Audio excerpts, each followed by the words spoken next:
welcome to Midday Update. Coming up are the top stories for the day.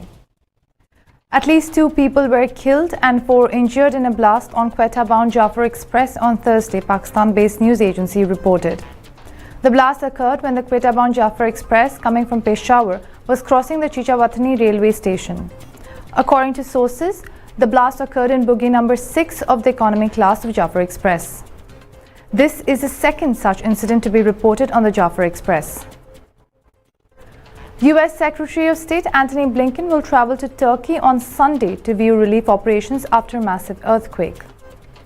Blinken will visit the Incirlik air base through which aid is flowing and then hold talks with senior Turkish officials in the capital Ankara, the US State Department announced. It also informed that Blinken will then travel to Ankara, where he will meet with Turkish Foreign Minister Mevlut Cavusoglu and other senior Turkish officials to discuss continued US support to Turkey and the Turkish people after the devastating earthquakes, as well as ways to further strengthen its partnership with Turkey as a valued NATO ally. Scottish National Party leader Nicola Sturgeon on Wednesday unexpectedly announced she would resign after 8 years as Scotland's First Minister, reported sources.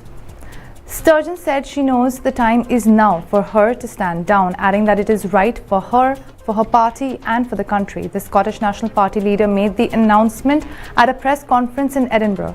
She will stay in office until a new SNP leader is appointed. World Bank President David Malpass on Wednesday announced that he will resign before the end of his term, reported sources.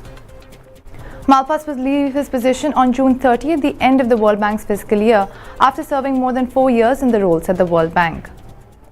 Former US President Donald Trump appointed Malpass as World Bank chief in 2019 for a 5-year period. As the largest shareholder, the United States traditionally appoints its president. The International Monetary Fund released the latest World Economic Outlook report this week, where they predicted that global inflation is set to drop this year amid subpar economic growth. In most economies, amid the cost of living crisis, the priority remains achieving sustained disinflation. With tighter monetary conditions and lower growth potentially affecting financial and debt stability, it is necessary to deploy macroprudential tools and strengthen debt restructuring frameworks, read the report. American tech giant Google's keyboard app for Android, Gboard, which has been the staple for messaging and typing on millions if not billions of devices out there, is now getting a redesign.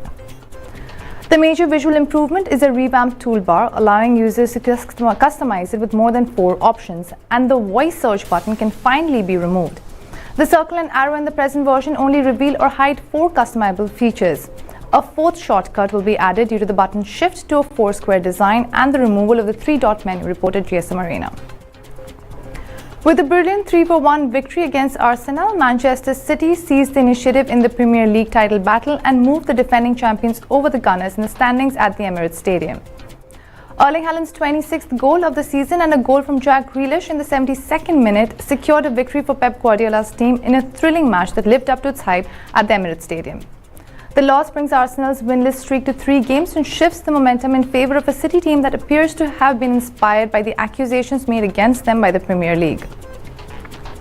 FIFA announced Wednesday an increased budget of over $2 billion in the 2023-2026 cycle for its FIFA Forward program. The FIFA Forward 3.0 program, laid out by FIFA President Gianni Infantino in January, will provide $2.25 billion to develop the sports worldwide, the World Football governing body announced. Those are the top stories for the day. For more updates, stay tuned and keep watching TTV. You've just heard the live feed from the TTV studios on TFM 95.4. Let's talk.